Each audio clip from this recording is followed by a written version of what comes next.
Hi, hello and welcome to today's Sunday Forex review. The date is Sunday the 18th of June, and we'll begin by going over, we've got quite a few to go through. Last week's calls, the week before's calls, because they're still open, and I've got a couple more to add to our bucket list today. So first we're looking at Euro Yen, which we called last week for the long trade setup. We were looking for the market to get to this zone and then bounce up, which it did. So we've now hit target one, which is approximately, depending on the entry method you used, about 70 pips profit there. So that's Euro Yen from last week. Trade still open. We'll be looking for this to go up towards target two in the coming weeks. Next, we have Euro Aussie. Euro Aussie hasn't triggered yet. This entry hasn't quite hit. We're expecting this to go down into the zone, which it currently is, and then bounce back up towards target one, target two. So we've not got the entry yet on this chart, but we're waiting for that to bounce up towards the upside. So this is still pending entry. Finally, we had pound dollar. Now, pound dollar, we were expecting this to go down a little bit further before bouncing back up, which it has. Now, depending on the broker you're using, if you're using an STP, ECN type broker, you would have been able to get out at target one, as we can see where it hits the target. If not, you still have the open trade here, because it did touch target one, come back down and pop back up. But we would always use ECN brokers, not market makers. So we have taken profits at target one, and we're just going to wait for this to get to target two. So that is approximately another 100 pips you could have made from entry based on the call last week.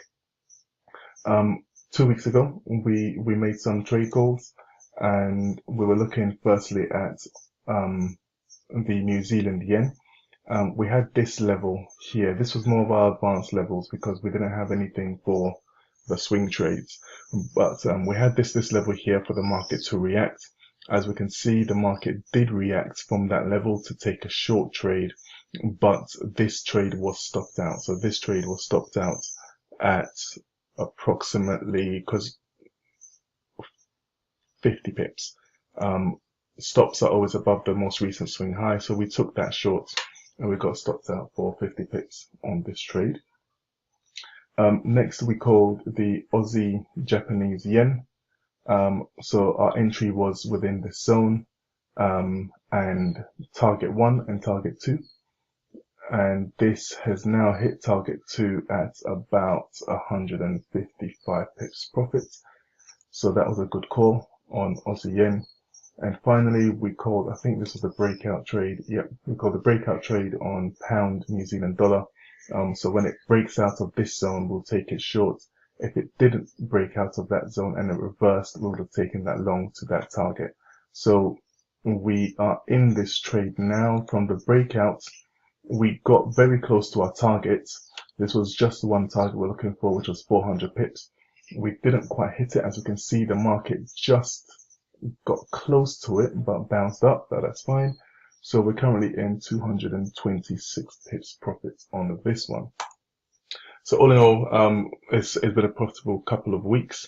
There are a couple new setups I'm looking at. And first is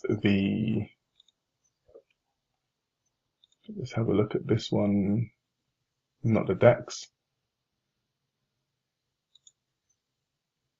Right, so first is EuroCAD. EuroCAD, we're expecting a little bit more downside on this. It's overextended. It could potentially be a new trend. So we're looking for this key zone to take a trade based on our entry techniques towards the upside. So we'll take that towards target one and target two once we get the entry trigger. Next, we're looking at the dollar Swiss franc.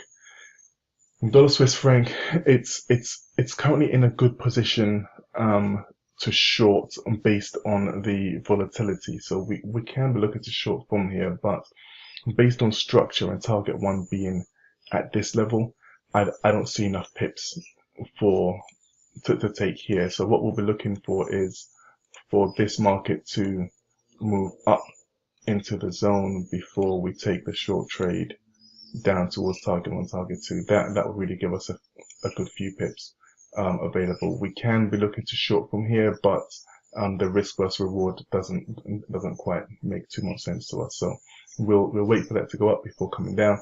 Those who trade the hourly charts can be looking to take shorts, but this is a swing trade setup. And the last one I'm looking at, which is probably the best one so far, is Cad Yen.